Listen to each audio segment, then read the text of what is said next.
Assalamualaikum warahmatullahi wabarakatuh. Selamat datang kembali di channel Radio Story. Masih bersama dengan saya, Mas Alan. Untuk kisah kali ini masih melanjutkan dari kisah yang sebelumnya, yaitu kisah yang berjudul Peruntungan Meregang Nyawa. Cerita ini ditulis oleh akun Facebook bernama Kak Mira Sakila dan Ina Asmalik. Bagi teman-teman yang ingin membaca langsung ceritanya, nanti silakan saja kunjungi linknya yang akan saya sertakan di kolom deskripsi. Tanpa basa-basi lagi, mari kita dengarkan.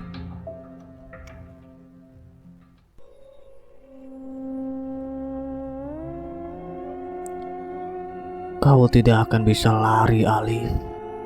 Pekik Arumi dan memegang sebelah kaki Alif dan diseretnya. Sebelah kaki Alif diangkat lalu dibanting seperti membanting beban ringan, sampai Alif sedikit melayang dan menabrak pepohonan yang besar. Au, ampun Arumi, saya sudah mencoba mencegah mereka. Saya sudah berusaha. Lirih Alif memohon ampun. Tubuhnya sudah kesakitan dan berdarah-darah di wajahnya. Mencegah? Cih, kau ikut menikmatinya juga. Bahkan tawamu yang paling nyaring saat mereka menyiksaku. Sungut Arumi yang menghampiri Alif kembali dan mencakar bagian mulut Alif. Ah, tidak, sakit Arumi, hentikan. Teriak Alif yang segera beringsut dan melarikan diri meskipun langkah kakinya tertatih. Ia melihat Arumi tidak mengejar, tapi ia terus berlari dan sesekali menoleh ke belakang karena takut kalau Arumi tiba-tiba mengejar. Alif malah menabrak seseorang di hadapannya. Ia memutar perlahan tubuhnya untuk melihat siapa yang ada di hadapannya. Saat ia menoleh, Alif dipukul menggunakan balok besar oleh sosok nenek penghuni villa sampai ia tersungkur. Rambutnya dijenggut sampai ia mendongak ke atas. Mengingat perbuatannya, lalu saat ia merenggut rambut panjang Arumi yang indah dan menamparnya berkali-kali. Ampuni saya Arumi, tolong biarkan saya hidup, kasihan ibuku, rengek Alif. Kau saja tidak kasihan pada Arumi yang punya kecacatan mental, tapi kalian malah membuatnya mati mengenaskan seperti itu.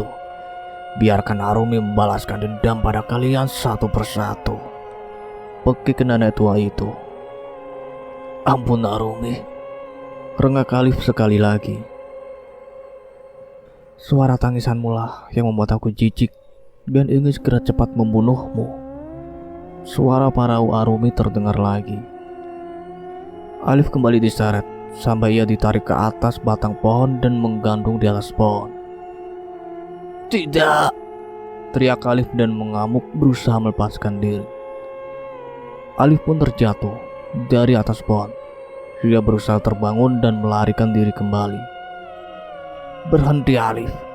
Teriak Arumi yang tak dihiraukan oleh Alif. Dan ia terus berlari sampai akhirnya ia tiba di jalan raya.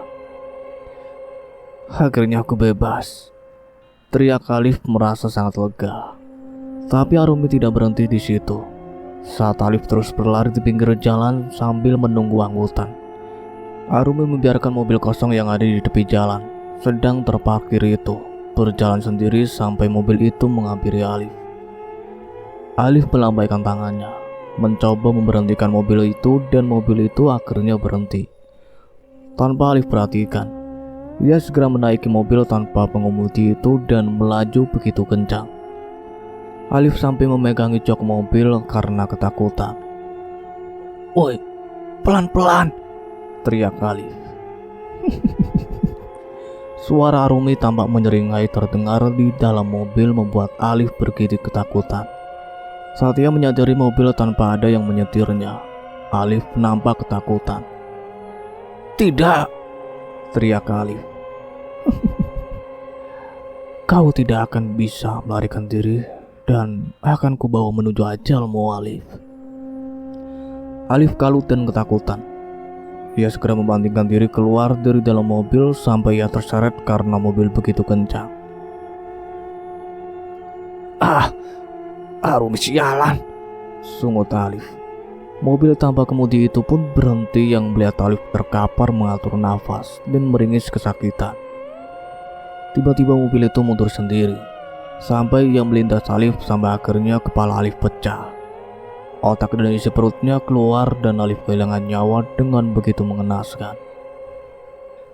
Tiba-tiba Arumi tertawa menggema. Dia akhirnya berhasil membuat Alif mati dengan tragis. Sampai akhirnya kendaraan yang berlalu lalang mendapatkan mayat Alif yang begitu sangat mengerikan, sehingga mereka mencoba menelpon ambulan dan polisi untuk menyelidiki. Didapatkan identitas Alif di sebuah tas yang ia bawa. Mereka segera menghubungi keluarga Alif di desa Seraji untuk memberitahu kabar duka. Dak dak dak dak. Iya, sebentar, teriak Ibu Ayu dari balik pintu. Ia dikejutkan dengan keramaian di depan rumahnya karena ada polisi dan mobil ambulans yang terparkir di pekarangan rumahnya, membuat para warga juga penasaran dengan apa yang terjadi. Anak ibu ditemukan meninggal dunia secara tragis akibat kecelakaan di jalan raya kilometer 5. Jelas salah satu seorang polisi berbadan tegap itu pada Ibu Ayu. Ibu Ayu langsung terhuyung, seperti ingin pingsan. Tapi ia segera diraih oleh Ibu Lilis agar ia tidak terjatuh. Jasad Alif pun dikeluarkan dari mobil ambulan dan dibukanya kain yang basah berdarah itu. Ditariknya kain itu menampakkan wajah Alif yang hancur karena otaknya pecah keluar, begitu juga dengan isi perutnya. Tidak, teriak Ibu Ayu sebelum ia pingsan. Jasad Alif segera diangkut ke dalam rumah untuk dievakuasi dan diurus pemakamannya. Dalam 2 hari sudah ada 2 orang yang meninggal secara tragis berturut-turut, membuat Joko bertanya-tanya apakah ada hubungannya dengan kematian Arumi. Saat Abah Joko tengah memperhatikan mayat Alif, ia seperti melihat bayangan putih di balik pohon asam di belakang rumah Alif. Rambut yang menjuntai panjang menutupi wajahnya dan kemudian segera menghilang. Apakah itu Arumi? Dan semua ini ulah Arumi, batin Abah Joko. Nila dan Jalal pun hadir di kedukaan rumah Ibu Ayu. Mereka seperti yang nampak menghindar kala berpapasan dengan Abah Joko.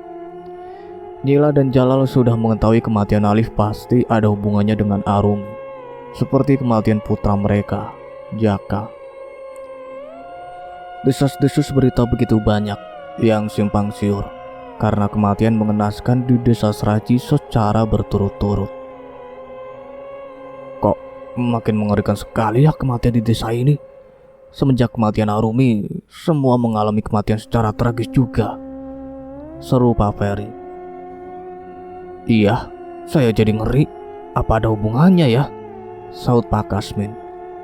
Mereka segera memakamkan jasad Alif karena tidak perlu menunggu lama, sebab takut kalau jasad Alif akan membusuk nantinya.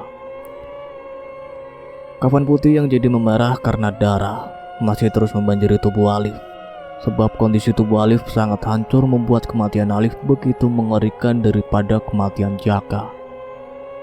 Abah Joko melihat Nila dan Jalal segera beringsut dari pemakaman.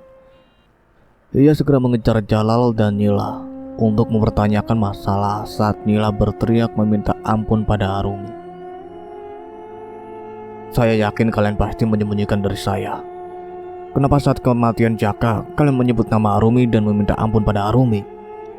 Tanya Abah Joko baik-baik. Istri saya itu hanya kesurupan, Pak, dalih Jalal. Entah kenapa alasan yang dikatakan Jalal tidaklah masuk akal. Mengapa Abah Joko sangat yakin kalau Jaka dan Alif ini meninggal karena pembalasan dendam Arumi? Saya yakin pasti anak kalian berulah dan membuat Arumi meninggal, kan? Tanya Abah Joko. Jangan sok tahu kamu, Bah. Arumi meninggal bukan karena ulah anak kami, sungut Jalal yang menudingkan tangannya di depan wajah Abah Joko. Teruslah bersembunyi sampai semua pelaku akan menjadi korbannya, ujar Abah Joko. Hati Nila dan Jalal begitu tersentak dengan ucapan Joko yang kemudian berlalu pergi meninggalkan mereka. Jalal berbalik menatap Nila yang terpaku. Lalu satu tangannya menyentuh pundak Nila dan berkata, "Ada apa, Bu?" "Rukmini, tadi saya lihat Nek Rukmini di sana, Pak," ucapnya menunjuk pohon beringin tua. "Rukmini, Bu? Kamu kenapa sih? Kenapa akhir-akhir ini jadi berubah?" "Pak, saya sungguh melihat Rukmini di sana. Apa jangan-jangan..." "Sudah, Bu, saya capek. Saya tidak mau terus seperti ini karena kesalahan orang lain. Ibu lihat sendiri, anak kita sudah mati. Apalagi yang harus kita sembunyikan?" "Tidak, Pak. Ibu mohon, jangan Bapak katakan pada siapapun tentang anak kita. Kasihan dia, Pak. Dia sudah mati dan akan menanggung semuanya. Ibu tidak mau kematian dia akan menjadi cemoohan warga." "Bu, tapi saya..." "Pak, demi saya, demi Jaka, jangan bicara sama siapapun." "Bunyilah," ucap Bu Ayu yang menghampiri Jalal dan Nila yang tengah bertengkar. "Ibu Ayu, saya turut berduka ya," tuturnya mencium tangan Ayu. Ayu pun sama halnya, dengan netra sembab ia berusaha tersenyum. "Terima kasih ya, Bu. Terima kasih sudah mau datang dan ikut mengantar anak saya." "Bu Ayu, Jaka sama Alif itu sahabatan. Mana mungkin saya tidak datang. Saya juga ikut berduka atas meninggalnya Jaka. Semoga anak-anak kita diterima di sisinya." "Amin. Ya sudah, mari kita pulang, Bu," ajak Nila pada Ayu.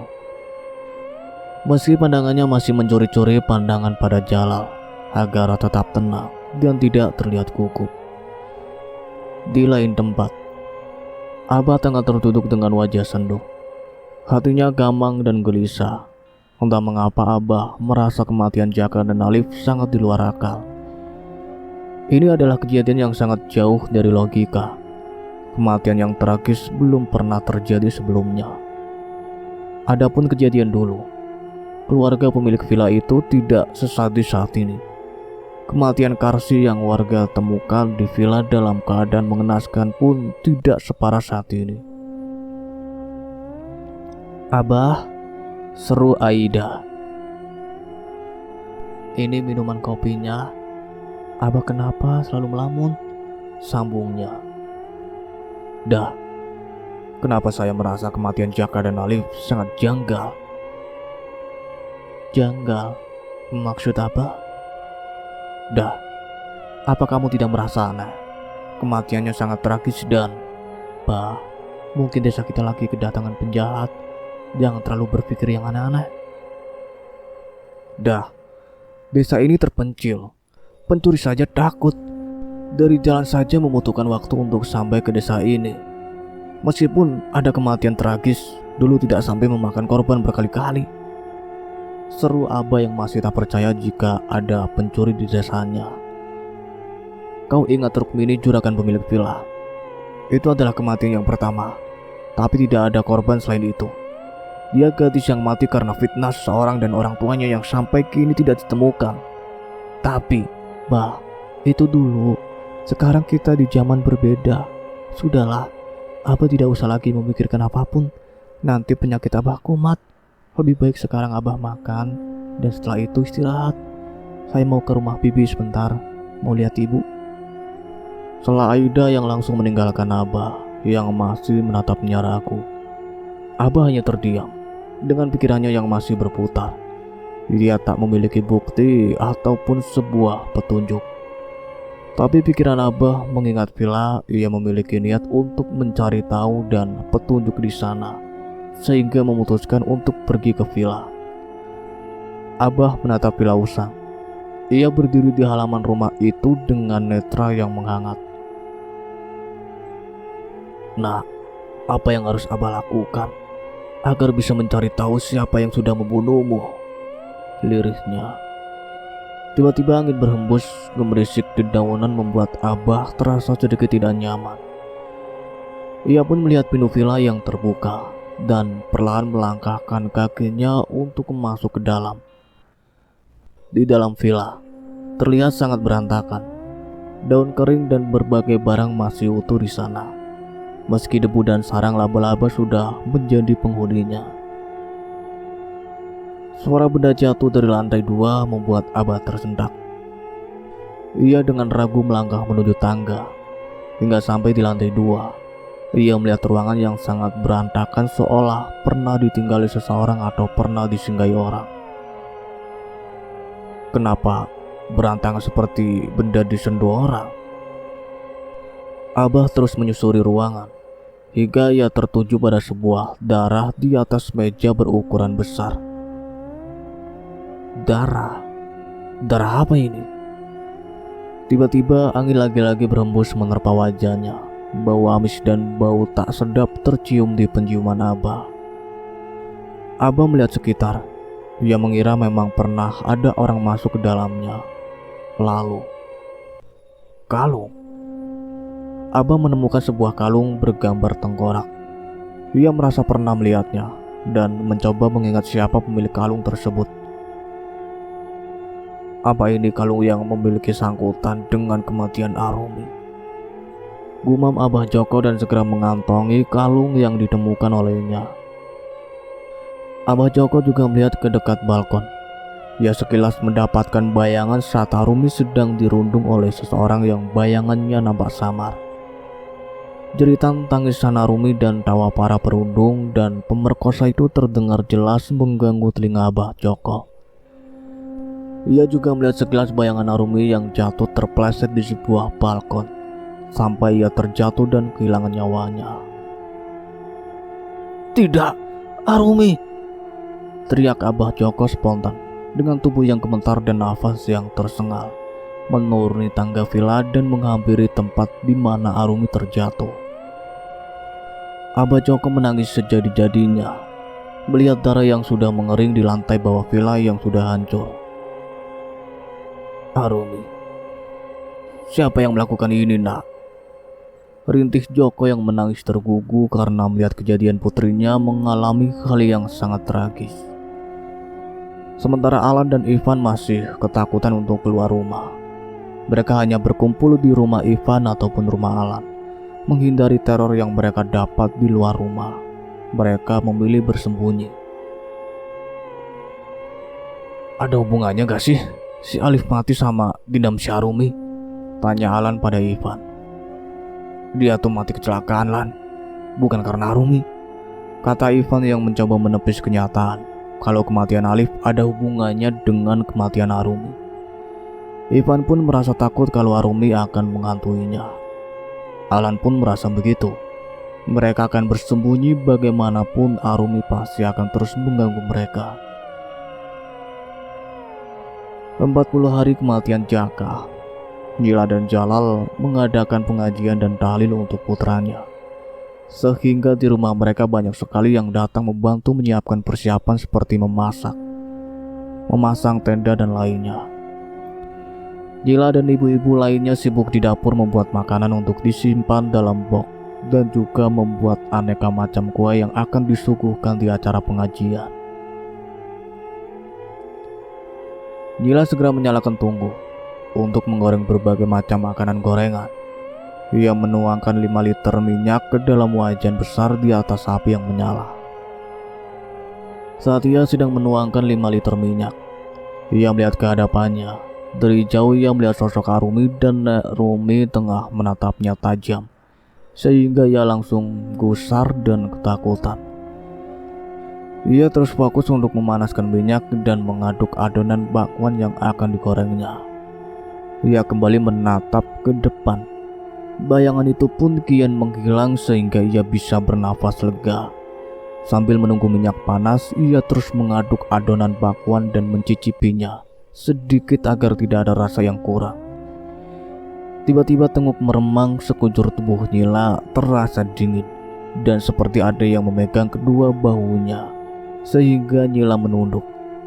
Melihat tangan yang mencekam bahunya, nampak tercium bau busuk dan penuh dengan hewan melata dan banyak darah. "Ah!" teriak Nila, sehingga ia segera bangun dari duduk dan menyenggol wajan besar dan kesandung kemudian. Ah! Teriak Nila sebelum suaranya menghilang. Dirinya masuk ke dalam wajah besar dan menggoreng dirinya sendiri sampai ia meninggal di tempat. Para ibu-ibu tergopoh berlari menghampiri Nila yang berteriak, dan mereka begitu terkejut saat Nila sudah meninggal digoreng di dalam wajan dengan api yang menyala begitu dahsyat. Bu Nila! Pekik semua orang yang terkejut melihat tubuh Nila yang sudah mengelupas karena minyak panas. Astagfirullah, Nila, cepat matikan apinya dan bantu, seru Pak Dirman. Semua orang masuk ke dalam dapur. Kalau mendengar keramaian, mereka bergidik ngeri melihat tubuh Nila yang sudah hampir matang. Tangis pilu para ibu kian terdengar, karena begitu mengenaskannya melihat apa yang terjadi pada Nila. Wajan yang berukuran besar itu dapat menumpang tubuh Nila, bahkan tak sedikit pun menyisakan sebagian dari tubuhnya. Di satu sisi, Jalal tengah mengumpulkan kayu bakar yang baru saja dia ambil dari kebun. Jalal menjatuhkan kayu yang ukurannya sangat besar. Ia hendak membelahnya karena kayu yang digunakan sudah hampir habis. Kau akan mati. Dek. Jalal tersentak kala mendengar suara lirih yang bersamaan dengan hembusan angin yang menerpa tubuhnya. Bu, panggilnya berusaha berpikir positif. Namun bukannya menjawab. Jalal malah mencium aroma tak sedap yang menyeruak, bercampur dengan bau bunga melati dan bau anjir yang sangat pekat. Bu, jangan main-main, ujarnya lagi, sambil tangan Dante bergerak menyusun kayu yang hendak ia belah. Matilah, kau akan mati. Jalal terdiam. Ia yang hendak membelah kayu seketika terdiam. Keringat dingin pun langsung bercucuran dengan tubuh dan tungkainya yang gemetar. Namun Jalal menggeleng. Ia berusaha tenang dan kembali melayangkan kapaknya. Kenapa kayunya keras sekali? Ujarnya sambil melihat kayu yang sama sekali tak berbekas. Ia pun lagi melayangkan kapak dengan sekuat tenaga dan mencoba kembali. Tapi Jalal berteriak, memaki kesakitan. Kalau kapak yang ia layangkan malah mengenai tepat bagian selangkangnya dan juga bagian intimnya. Darah mengucur begitu deras. Jalal terjatuh ke tanah dengan tangan mencoba mencabut kapak yang menempel di selangkangannya. Tolong! Pekiknya terbata. Itulah berani melawan dan menghalangi jalanku. Suara tanpa sosok itu terdengar di telinga Jalal. Ia terbelalak, menyadari jika suara yang ia dengar sebelumnya adalah suara Arumi. Jangan bunuh saya, Arumi. Arumi tertawa nyaring. Kapak yang tertancap itu seolah terus menekan membuat Jalal semakin merasakan sakit yang luar biasa. Ia mengejang menahan sakit, hingga perlahan tubuhnya terjatuh dan pandangannya berkabur. Aku akan membunuh siapapun yang menghalangi balas dendamku. Innalillahi, Pak Jalal. Pak Ojak yang datang membawa sebelah kayu yang sebelumnya menemari Jalal pun terkejut melihat Jalal sudah dalam keadaan yang sangat mengerikan. Darah tahun dintinya mengucur deras, membuat Pak Ojak pun lari dan memanggil warga lainnya. Tolong! Teriaknya, membuat warga yang tengah berkerumun di dalam rumah semua menatapnya. Mereka pun menghampiri Pak Ojak dan bertanya ada apa dengannya. Pak Jalal, liriknya dengan nafas tersengal. Tanpa menunggu Pak Ojak menjelaskan, Pak Dirman dan Pak Umar lari melihat ke arah di mana Jalal berada. Semua terkejut melihat hal yang sangat tak terduga. Di dalam rumah, Nila masuk ke dalam penggorengan, dan Jalal sekarang terluka di bagian selangkang tepat di bagian intimnya. Astagfirullah, ada apa ini? Kenapa Bunyilah dan Jalal mengalami hal yang tragis ini? Iya pak, kenapa dengan mereka? Baru saja kemarin Alif belum genap 40 hari. Sekarang mereka. Iya pak, sepertinya memang ada yang tidak benar. Sejak kepergian Arumi mereka mengalami hal yang sangat mengerikan. Bisik-bisik keheranan warga begitu terlihat. Kejadian demi kejadian sangatlah di luar akal. Semua bertanya-tanya akan apa terjadi sebenarnya, sehingga mengalami hal naas seperti ini. Mereka selalu mengaitkan kejadian yang bermula dari kematian Arumi, yang sangat mengerikan. Abah Joko pun tersentak melihat musibah yang menimpa Jalal dan Nyilah. Mereka yang terus menghindar kala Abah Joko bertanya pada mereka. Mereka terus berdalih dan seolah menutupi kejadian yang mereka ketahui. Abah Joko memicingkan mulutnya, tersenyum sekilas merasa hatinya lega. Entah kenapa prasangkanya benar kalau Jalal dan Nyilah mengetahui tentang kematian putrinya. Semua warga nampak ngeri ketakutan, bahkan banyak yang tidak berani ikut membantu memakamkan mereka. Apalagi melihat kulit Nyilah yang sudah habis terbakar sampai kulitnya memerah hangus dan terkelupas. Kedua bola matanya hampir keluar dan mulutnya menganga terbuka, sehingga banyak lalat yang mengerubungi jasadnya. Begitu juga Jalal. Darah yang terus mengucur dari bagian intimnya membuat bau anyir menyeruak sampai semua para pengunjung di rumah duka hampir ingin muntah melihat keadaan mereka berdua. 40 hari kepergian putra mereka Jaka yang meninggal secara tragis, mereka ikut menyusul putra mereka dengan kematian yang tidak wajar. Mereka berdua selesai dimakamkan. Setelah semua pergi meninggalkan pekarangan pemakaman, Abah Joko melipir pergi ke pemakaman Arumi yang sudah mulai ditumbuhi rerumputan hijau. Diusapnya nisan yang begitu dingin bertuliskan Arumi binti Joko Prawiro. Tetes demi tetes air mata mengalir membasahi pipi Abah Joko. Ia tak menyangka dan membiarkan air mata itu mengalir deras sampai membasahi batu nisan Arumi yang dipeluknya. Nah, dirimu menjadi perbincangan karena kematianmu yang tak wajar. Dengan datangnya kematian beruntun di desa ini membuat kamu menjadi pusat perhatian dan desas-desus sebab kematian-kematian mereka. Tapi nak, jikalau memang itu ulahmu, lakukanlah dan mintalah balas pada mereka, ujar Abah Joko sambil menangis. Ia mengadahkan tangannya, seraya berdoa meminta Arumi diberi tempat terindah di sisi Tuhan. Arumi anak yang baik, dia tidak cacat dan dia anak yang sempurna hatinya. Kenapa? Karena keterbatasannya ia harus mendapatkan perlakuan yang tidak wajar. Maafkan Abah ya nak.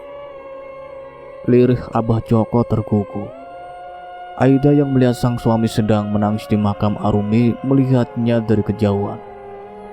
Ia merasakan betapa sangat terpukul atas kehilangan putri semata wayangnya. Aida menyeka air matanya yang sedikit hampir tumpah. Ia juga menyesal pernah berbuat kasar pada Arumi. Padahal Arumi anak yang periang. Dia adalah anak yang sangat cantik, nurut dan tidak pernah membangkang. Hanya keterbatasan mentalnya membuat ia seakan jadi dibenci oleh banyak orang karena tingkah konyolnya. Arumi, maafkan ibu nak. Meskipun ini semua sudah terlambat, ibu harap kamu mau memaafkan ibu. Lirih Aida dalam hatinya. Tiba-tiba angin berembus semilir membuat menggoyangkan rumput ilalang yang ada di area pemakaman. Dedaunan kering pun gugur dan jatuh ke bumi seakan menyerah untuk bertahan. Arumi, kamu tidak gugur nak. Bangkitlah dan kembali membalaskan dendammu agar kamu bisa tidur nyenyak dan panjang sampai kita bisa bertemu di masa yang lain, ujar Abah Joko. Pemakaman Arumi yang ditempatkan bersebelahan di makam sang ibu, Latifah, membuat Abah Joko juga memeluk nisan istri tercintanya. Maafkan aku, Iva. Aku ayah yang gagal menjaga Arumi sehingga ia mengalami hal yang begitu pedih. Tapi aku yakin Arumi bisa mendapatkan keadilannya. Lirih Abah Joko. Cukup sekian ceritanya sampai di sini, nantikan kelanjutan ceritanya. Saya akhiri, wassalamualaikum warahmatullahi wabarakatuh.